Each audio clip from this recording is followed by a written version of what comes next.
Hey, happy Monday, everyone. I hope you guys are doing well this morning, and I hope you had a great week last week. We've got just so much going on. You guys know that we had family in town. Actually, they're still in town. We may be, as you're seeing this, we may be still up in Las Vegas visiting Renee and Steve and the kids. But anyway, so I want to do this project here. This is based on what you guys saw last Friday, our new Tom template of the month.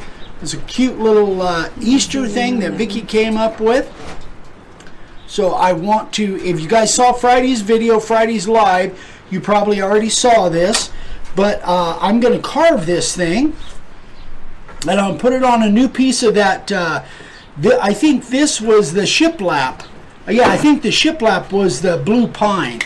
But I'm just going to use the primer. I'm going to lay it out, and I'm going to carve this thing. See what it looks like. There's kind of a breeze going on out here today, which is kind of normal. But I think this is a really neat little logo.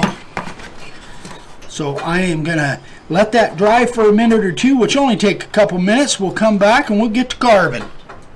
All right, folks, let's get to carving. So I am going to do the really tiny stuff, the ears and the, I don't know, I guess those are eyeballs or eyebrows? No, they're eyeballs. They're like closed. Okay.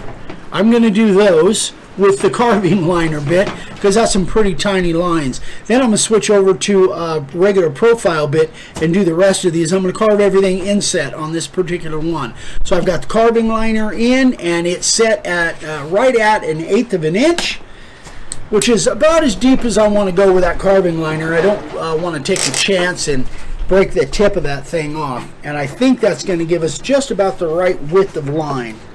All right, here we go.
So in case you guys weren't weren't paying attention, in case you guys didn't notice, as I came to these little points, I kind of lifted the router base a little bit so that I could get some sharper points there than it would have been if it would have been full depth. The only place I was really full depth is up here, and even this I don't think was full depth. I could have backed that off a little bit. 1/8 of an inch was actually a little too deep.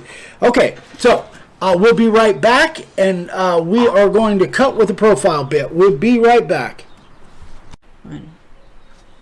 Okay, I've got the profile bit in. This one is used, but it hasn't been ground, but maybe hasn't been touched up, but maybe once or twice. So it's pretty much stock profile bit, and I've got it set at about 3/16, which I think is going to be about the right width here. I may have to adjust it as we go. And I think we're plugged in. And let's turn some lights on. And here we go.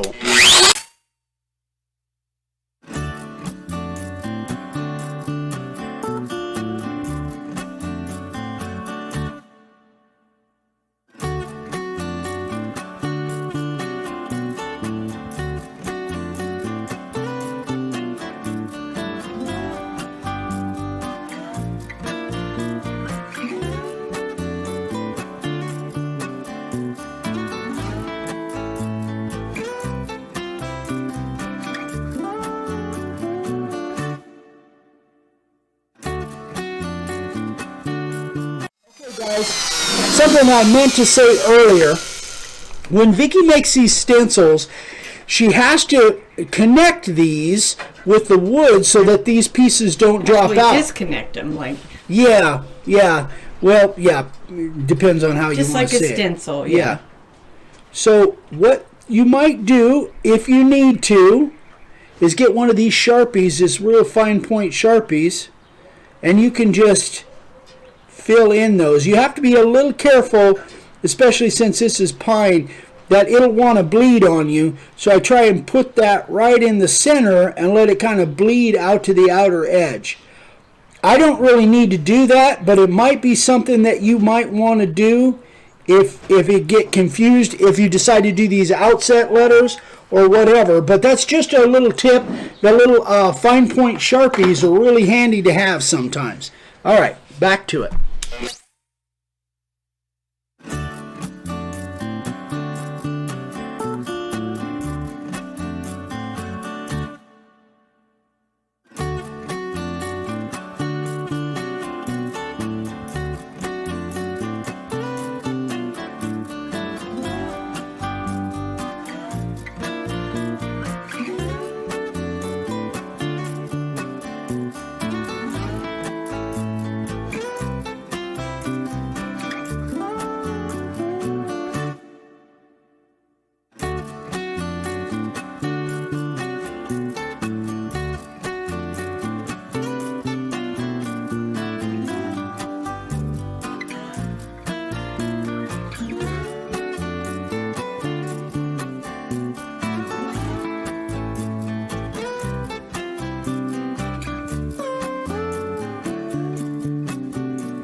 You know, guys, I don't do these very often, but I really enjoy these because it really kind of tests my control. I don't think there was any point. You could see when I started here, I knew immediately it was too deep, cutting too wide of a line. That's why you saw me hesitate a second, back it off. But these kinds of script letters like this really kind of test your control. I think that's why I like them so much. But very seldom did I have that base plate all the way down onto the wood. Most of the time I was in a position of lifting or dropping down in order to cut as wide a line as I needed. So anyway, I'm hoping that is helpful, that you guys could go back and watch that, and you'll notice that I was constantly changing the depth of that bit. You know what, maybe you ought to, I was pretty zoomed in. They probably didn't see the... Well, I think they probably would have, yeah. Anyway, I'm going to go ahead and finish this Easter up offline. Then when we come back, we'll spray it, sand it off, and we'll see what it looks like.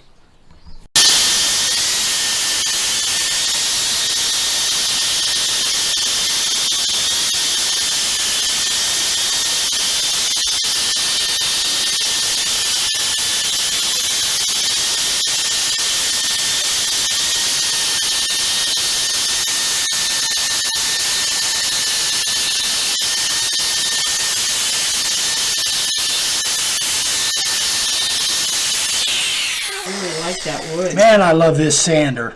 This sander is so cool. You guys could see it was kind of sliding on me a little bit. In the old days, if I was using a belt sander, of course that thing would have just flew off the table. But with this sander, it kind of challenges me a little bit to sand in a way to keep that thing, I don't know, I kind of like that challenge. Bringing it back in place. Yeah, all right, now let's use the, I think this is a 120.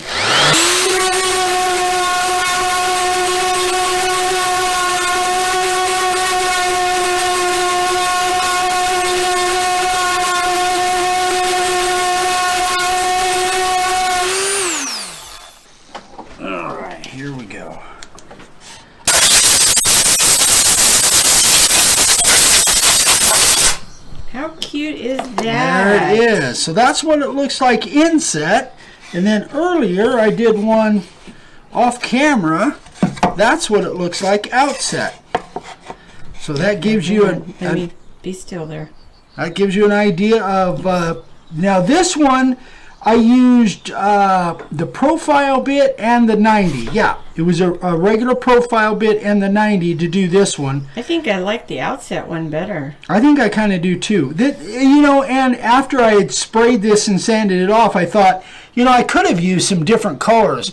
I've got some of that chalk paint in there that's pastel colors that I could have used on here.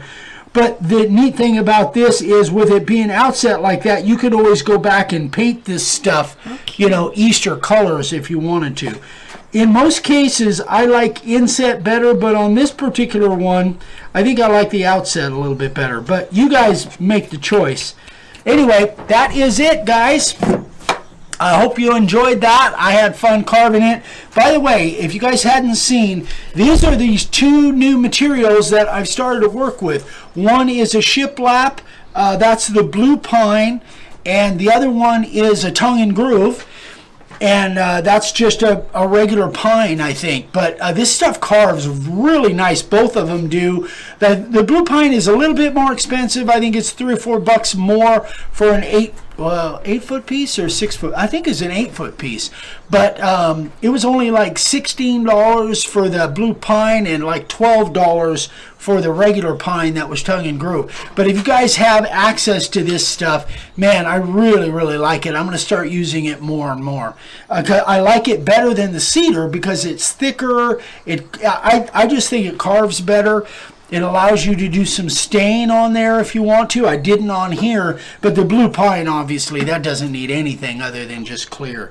But anyway, had fun with it. Hope you guys enjoyed this. Thank you so much for watching. We so appreciate all of the support. And this stencil, by the way, is the template of the month for April. April 21, 2021. Crazy. Anyway, guys, that is it. If you have any questions, please email me directly, eric@makeawoodsign.com. If you need supplies, that's the website. And we will see you on the next one. Love you guys. Bye-bye.